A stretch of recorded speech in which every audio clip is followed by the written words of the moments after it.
the Pancasila.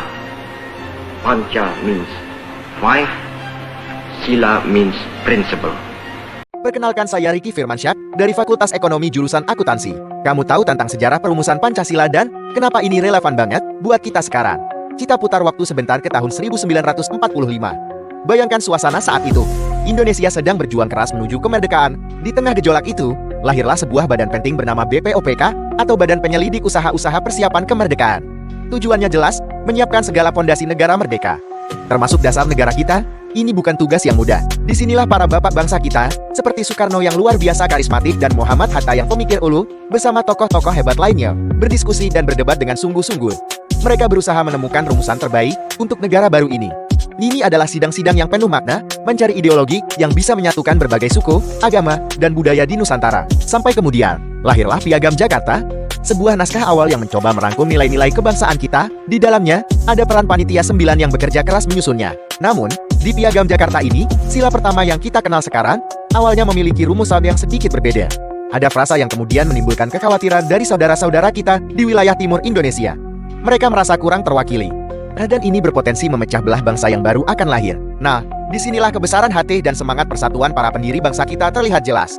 Demi menjaga keutuhan Indonesia, pada tanggal 18 Agustus tahun 1945, sehari setelah proklamasi, mereka kembali bermusyawarah.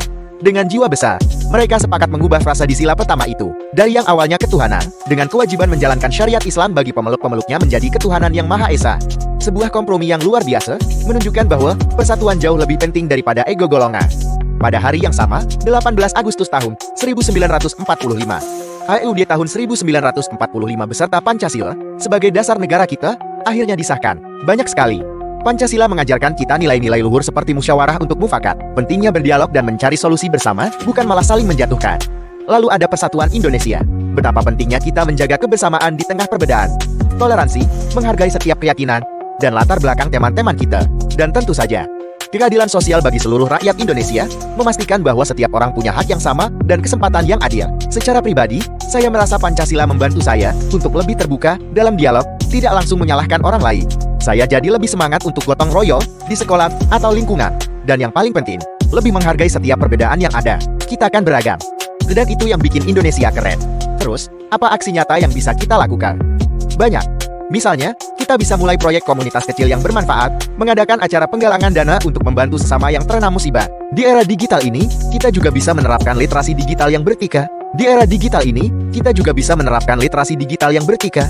Artinya, kita bijak dalam bermedia sosial, tidak menyebarkan hoax, tidak berkomentar negatif, dan menyebarkan informasi positif yang membangun persatuan. Ingat, teman-teman, sejarah Pancasila ini bukan cuma cerita lama. Ini adalah warisan berharga yang harus kita jaga dan terus amalkan. Kita adalah penerus bangsa, dan masa depan Indonesia ada di tangan kita. Mari terus semangat, berprestasi, dan jadikan Pancasila sebagai kompas dalam setiap langkah kita. Terima kasih telah menonton. Bantu like-nya ya.